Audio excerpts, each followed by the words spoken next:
One chance చూసేసారు జనం. రఫీ గారు పంపించేస్తారు. వంశీ గారు, వంశీదీప్ గారు,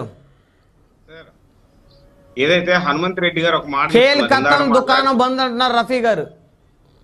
అదేనండి, ప్రజలందరూ కూడా ఈ రోజు ఉన్నటువంటి పరిస్థితుల్లో ఇప్పుడు వైఎస్ఆర్ కాంగ్రెస్ పార్టీ హనుమంత్ రెడ్డి గారు ఇందాక ఒక మాట చెప్తున్నారు. ఏమన్నారంటే పవన్ కళ్యాణ్ గారు మోదీ గారి గురించి పాచిపోయిన నడ్లు ఇచ్చారా అని అడిగారు.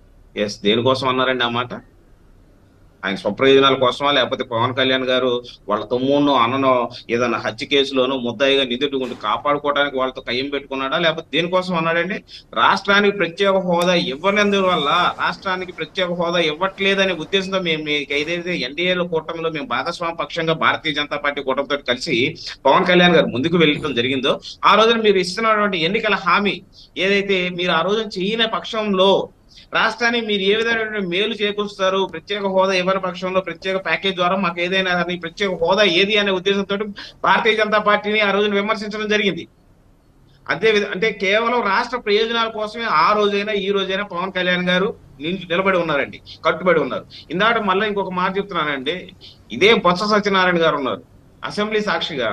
విజయమ్మ గారిని, ఏ విజయ నీ భర్త, మీరు బ్రహ్మనాయుడు గారు మీకు కూడా ఐడియా ఉండి ఉంటది. బొత్స సత్యనారాయణ గారు ఏమన్నారండి విజయలక్ష్మి గారిని, జగన్మోహన్ రెడ్డి గారి తల్లిని, నీ భర్త హత్య కేసులో మీ భర్తను మీరందరూ కలిసి చేసినటువంటి డ్రామా, మీరందరూ కలిసి చేసుకున్న దోపిడీ, మీరందరూ కలిసి చేసినటువంటి హత్య ఇది వైఎస్ రాజశేఖర రెడ్డి గారిని అని చెప్పేసి అసెంబ్లీ వేదిక, అసెంబ్లీ సాక్షిగా అన్నటువంటి మాటలు అందరూ రాష్ట్ర ప్రజలు ఎవరు మర్చిపోవాలి. మరి అటువంటి బొత్స సత్యనారాయణ గారిని ఈ రోజున వైఎస్ఆర్ కాంగ్రెస్ పార్టీలో తీసుకొచ్చి రాజకీయం చేయట్లేదా? కేసీఆర్ నాని గారు ఏమన్నారండి, జగన్మోహన్ రెడ్డి ఒక దొంగ, జగన్మోహన్ రెడ్డి ఒక 420, జగన్మోహన్ రెడ్డి అనే ఒక నీచుడు, జగన్మోహన్ రెడ్డి అనే అతను అసలు ఒక నరరూప రాక్షసుడు అన్నటువంటి కేసీఆర్ నాని ఈ రోజు తీసుకొచ్చి విజయవాడ ఎంపీ సీట్ ఇచ్చారే. నీతిమాల రాజకీయాలు చేసేది మీరు, ప్రజల మీద అందరూ మిగిలిన రాజకీయ పక్షాలు అందరూ వేలెత్తి చూపుతూ ఉంటారు. ఈ రోజున రాష్ట్రంలో నడుస్తుందండి రెడ్డి స్వామ్యం అండి. అంటే నేను ఒక సామాజిక వర్గాన్ని విమర్శించాల, జగన్మోహన్ రెడ్డి గారి చుట్టుపక్కల ఉన్నటువంటి ఎవరైతే కొందరు ఏదైతే పెట్టుబడిదారులు ఉంటారు చూసారా, ఆ పెట్టుబడిదారులు ఇప్పుడు చిత్తూరు జిల్లాకు వచ్చేసరికి పెద్ద పెట్టుబడిదారు ఎవరండి? పెట్టుబడిదారు పెద్దిరెడ్డి.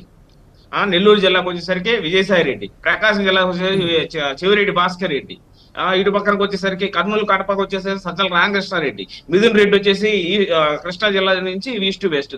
ఏమండి రాష్ట్రంలో ఏం నడుస్తుందండి? కేవలం పెట్టుబడిదారులకు పేదలకు మధ్య యుద్ధం జరుగుతుంది. ఆ పెట్టుబడిదారులతో మిగిలిన రాజకీయ పక్షాలను మేము యుద్ధం చేస్తున్నాం.